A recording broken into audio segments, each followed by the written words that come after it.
সামনের 4 তারিখ, আজ 31 তারিখ, ঠিক 4 দিনের মাথায় লোকসভা নির্বাচনের ফল ঘোষণা করা হবে।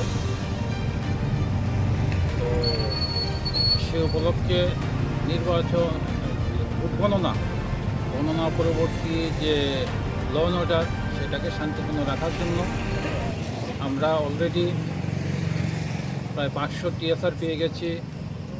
সিআরপিএফ এসেছে, স্টেট পুলিশ আছে।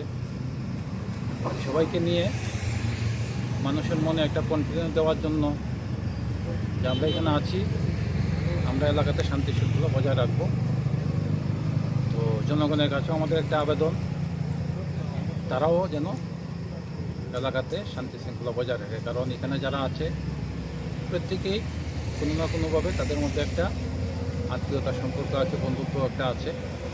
তারা এখানের মানুষ, এখানেই থাকবে। আর ধর্মনগর শান্তির শহর, সেই দিকে একটা আবেদন করছি সবার কাছে, উত্তর ত্রিপুরাতে শান্তি সবাই বজায় রাখে। ভোট গণনা কেন্দ্র আশপাশ এলাকার সব গোটা ধর্মনগর শহরে কি মোবাইল পুলিশের এক্সট্রা ব্যবহার রয়েছে? এডুকেট নিরাপত্তা ব্যবস্থা করা হয়েছে। আমরা বিভিন্ন জায়গাতে পিকেট রেখেছি, পুলিশ পিকেট আছে, ভেহিকুলার মোবাইল থাকবে। একটু ফোর্স আরও আসছে, 144, কোনো জায়গাতে 144 দেওয়া হচ্ছে।